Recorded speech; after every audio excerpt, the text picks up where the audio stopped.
हम सब के बीच में हमारे लाडले नागौर के सांसद आदरणीय हनुमान बेनीवाल जी पधार चुके हैं। मैं आप सबसे विशेष निवेदन करना चाहता हूं कि जहां पे वे हो वहीं के वहीं रुक जाओ, जहां हो वहीं के वहीं रुक जाओ।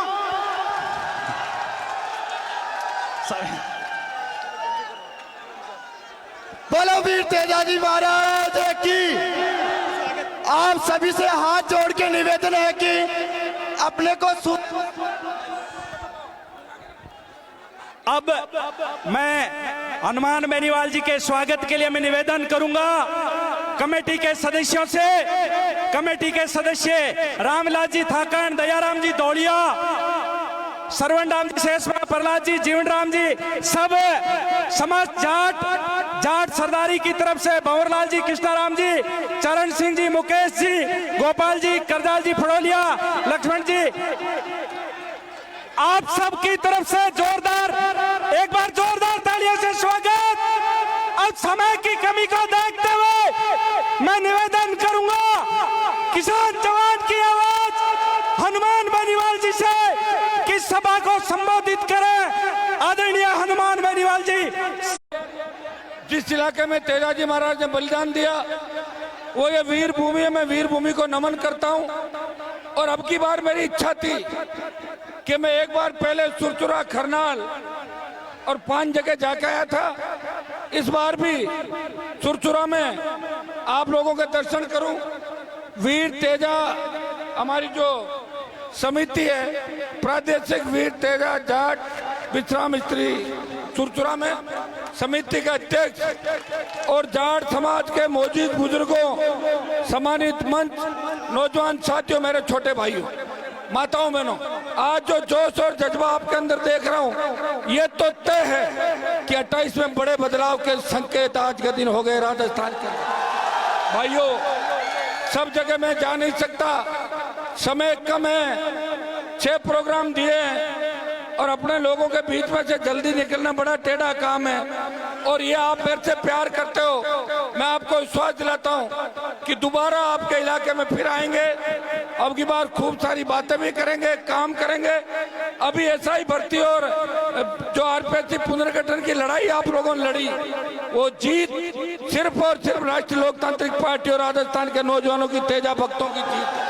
हमें इस देश के अंदर सेना का सम्मान लौटाना है, अग्निवीर को समाप्त कराना है, किसान की एमएसपी खरीद गारंटी कानून बनाना है, टोल मुक्त कराना है, किसान का कर्जा माफ कराना है, सशक्त लोकायुक्त और मेरे छोटे भाइयों को सम्मान मिले, किसी अबला बहन बेटी की चीख पुकार और राजस्थान में नौजवान किसान आत्महत्या नहीं करे। इन्हीं मुद्दों को लेकर हम राजस्थान में आगे बढ़ रहे हैं। जब भी किसान कौम को आवश्यकता पड़ी, लोग तो कोई कहता मैं कांग्रेस का हूं, कोई कहता बीजेपी का हूं, कोई कहता मेरा कैरियर खत्म हो जाएगा, कोई कहता अगर मैंने अपने आप को जाट कह दिया मैं तो बर्बाद हो जाऊंगा, मेरे वोट टूट जाएंगे। भाइयों, जब भी देश में आपके भाई की जरूरत पड़ी, चाहे हरियाणा की पहलवान बेटियां थी या किसान बिल या दूसरे मामले, इस राजस्थान के हार्डकोर अपराधी जो किसान के बेटों के सीने पे गोलियां मारते थे, अगर उन अपराधियों को उनके अंजाम तक पहुंचाया, हनुमान बेनीवाल उन अपराधियों को अंजाम तक पहुंचाया। वो नेता जो अपने घरों से आह्वान करते थे, लोगों को ये भाषण देते थे कि बिजली आएगी तो करंट आएगा, बच्चा पढ़ेगी तो भाग जाएगी, नेर नहीं लानी, उन नेताओं के परिजनों की क्या स्थिति हो गई आप अच्छी तरह देख सकते हो। उनके परिजनों को भी दूसरों का झंडा पकड़वा दिया और हालात आपके सामने, वो पैदल घूम रहे हैं आपका समर्थन पाने के लिए।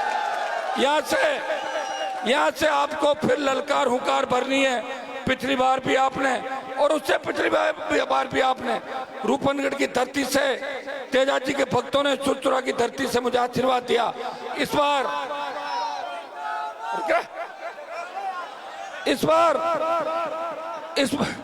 बार 28 में किशनगढ़ में भी चुनाव लड़ना है, पुष्कर में भी लड़ना है, तमाम सीटों पे लड़ना है और राजस्थान की सत्ता पे कब्जा करना है। मांगने से कोई राज नहीं देगा, राज को छीनना पड़ेगा। और आज मैं आपको बता दूं कि जिस तरह आज जब तक सुनोगे नहीं ना, तुम्हारी कोई इज्जत नहीं है। नहीं सुनोगे तो कोई इज्जत नहीं करता तुम लोगों को, नहीं तुम्हें कोई सीरियस लेता। तुम्हारे नेताओं की औकात देखो ना, धनखड़ साहब को हटा दिया, बोल नहीं रहा, क्यों हटाया? बोला क्या? नहीं बोलेंगे भाई, डरे हुए लोग हैं, डरे हुए और मरे हुए लोग हैं। इसलिए डरे हुए मरे हुए लोगों को जगाना कौन जगाएगा? ये नौजवान जगाएंगे। लेकिन आप क्या जगाओगे? आप तो खुद आधे ज्यादा नशे में पड़े रहते हो।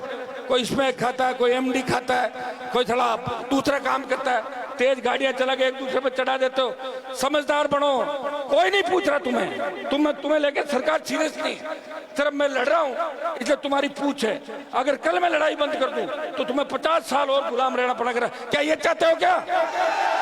तो चुपचाप छोड़ो मेरी बातें, बकवास मत करो बीच में।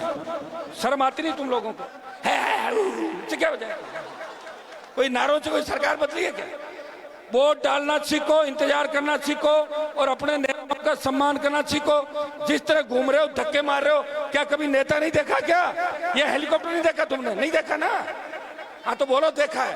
पहले भी लाया था, और लाऊंगा। चाहे उधार लेके जमीनें बेचनी पड़ जाए, तुम्हारा सम्मान बढ़ाऊंगा। लेकिन तुम अपने आप को काबिल बनाओ कि सम्मान के काबिल हो। जिनके लड़ता हूँ वही मर जाता है, जिसको लाता हूँ वो बिक जाता है, जिसको मनाता हूँ नेता वो बिक जाता है, वो भाग जाता है, वो जाता है और कांग्रेस बीजेपी में जाके उनके पैर छूते जाके। तो भाई ये व्यवस्था है और हमें 22% आबादी को राजस्थान में बताना है कि शेड्यूल कास्ट के भाइयों को साथ लेके हम राजस्थान की सत्ता पे कब्जा करेंगे। और इसमें सबसे बड़ी भूमिका राजस्थान के नौजवान की होगी, किसान के बेटों की होगी। हा हू हल्ले से कुछ नहीं होता, हल्ला बहुत लोग करते हैं। ये तो अगर देश की राजधानी मुंबई होती तो जाट समाज को कोई नहीं पूछता, मराठे पीटते तुम्हें वहां पे मुंबई में, पता पटक पटक के। ये तो दिल्ली आप है और दिल्ली के चारों तरफ अपना है, इसलिए अपनी इज्जत है, वो भी थोड़ी बहुत समझ में आ गई ना। कोई कैबिनेट मंत्री नहीं तुम्हारा, बीजेपी वाले तुम्हें कुछ नहीं मानते और न कांग्रेस मानती। कर्नल सोनाराम की लाश को मोर्चरी में डाला, सतपाल मलिक को सम्मान नहीं दिया और धनखड़ को किस तरह भगाया, दूध में जब मक्खी को फेंकते हैं। तुम्हें कोई सीरियस नहीं लेता क्योंकि तुम अभी समझदार नहीं हो और समझदार होने में समय लगेगा। मैं भी 28 तक ही लड़ूंगा। 28 के बाद अगर तुमने सफलता नहीं दी तो मैं भी दूसरे रंग में रहूंगा। मेरी जिंदगी खराब करने के लिए पैदा नहीं हुआ, मेरी जिंदगी खराब कर दूं और तुम्हें तैयार करूं और तुम दूसरे दलों के अंदर भाग जाओ। मैं धंधा नहीं कर रहा हूं। आज तेजाजी महाराज का सुरचुरा का कार्यक्रम है, यहाँ बलिदान था, इसलिए मैं आपके बीच आया हूं। और पिछली बार मैं जब आया था उससे 10 गुना जोश आपके अंदर है, लेकिन जोश में होश रखना है। समझ में आ गई? होश इतना रखना है कि जैसे मैं निकलूं साइडों में हो जाओ, अंदर पड़ते हो लग जाएगी और ऐसा लगता है कि मैं सबसे मिल नहीं पा रहा हूं, मेरी खुद की यूं लगता है मुझे क्या हो गया इन बच्चों के, क्यों ऐसे टूट रहे हो? क्या देखा नहीं क्या मुझे? हमेशा बीच में तो रहता हूं आपके। तुम तो ऐसे भागते हो जैसे कोई फिल्मी हीरोइन आ गई उसको पकड़ लें, ऐसे भागते हो। चलो मैं तो तुम्हारा भाई हूं, तुम्हारे बीच ही रहता हूं। इस तरह मत करो, उसको आराम की भी जरूरत है, वो परेशान भी रहता है, एक अकेला लड़ रहा है इस देश के अंदर। उसे ताकत दो, मजबूती दो। पंचायत चुनाव लड़ने हैं कि नहीं लड़ने हैं? कोई दम है क्या? सीटें जिताओगे, फूस करोगे? अभी तो फूस ही करता है मुझे, इसलिए बात कर लेंगे।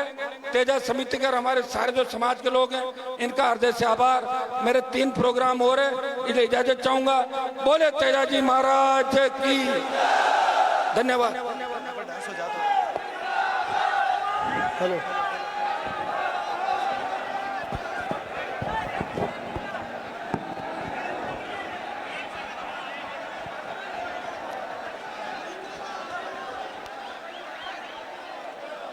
शांति बनाए रखे। सभी तेजा भक्तों से